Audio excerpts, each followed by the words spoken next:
A viewer, an online viewer who reaches us via Facebook, Kyle Leskoritz.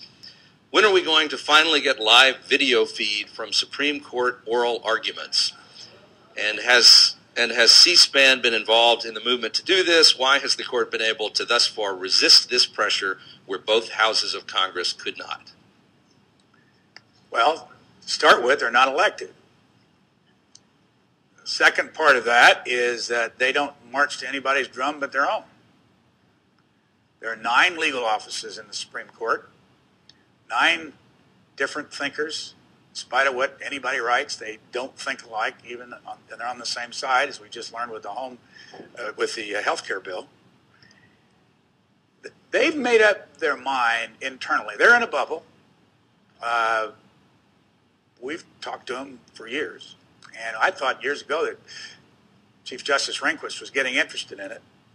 And we were allowed to bring our cameras into the court and do live call-in shows out of the press room. And all of a sudden one day, we're cut off. No more. And I think that the closer we got to the court, the less they liked it. Especially the spontaneous calls that we were getting. However, now that I've said that, this Chief Justice let us come into the court. Mark Farkas was our terrific producer. He did one on the White House, one on the Congress, and the last one we did, a long documentary, was on the Supreme Court. And we approached him, and the Chief Justice said, yes, come on over. And we interviewed all 11 living and former Supreme Court justices on video, including David Souter, who had never been interviewed before, as far as I can tell, and will probably never be interviewed again. He did not like television, does not like television.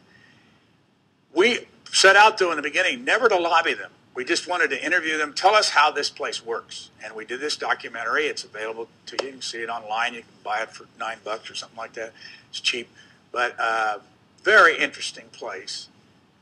But every new justice goes before the Congress, and every new justice is asked in the nomination process, what do you think of television? And every one of them says, I've thought a lot about that, and I'm open to it. I want to wait till I get on the court and talk to my colleagues, but I'm open to it. And you can almost time it. About 6 months in, first time they're asked in a public forum, they'll say, I've talked to my colleagues about this, and I think it would change the court. And I don't think it's a smart idea. Elena Kagan just said this a couple days ago.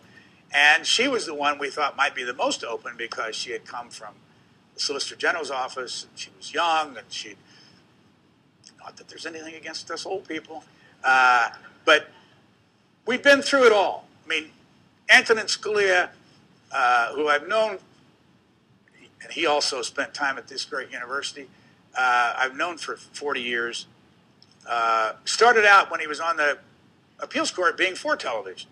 And he's the most outspoken anti-television guy there is. He always says to me, and I just asked him about this in an interview I did with him a couple months ago, if it were just C-SPAN, it would be no problem.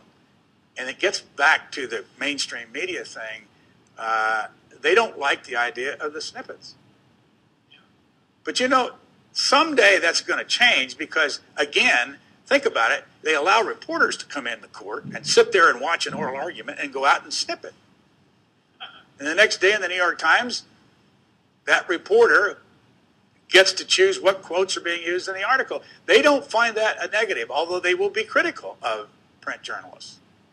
They give us, and this is something we've asked for from the beginning, they give us now, they didn't used to do this, the oral arguments in audio at the end of the week. And we put it on our radio station. And they used to say you can get those audio of the arguments at the end of the session. That you have to wait till the whole session's over, and then we'll give them to you. But they changed that, so we've inched a little bit forward. They have had some openness, but right at the moment, from the chief on down, they're dead set against it. And I think they just are doing that because they can, and I don't know that they're afraid of it as much as they don't want to spoil what is a tremendous institution. And they think that will be a negative.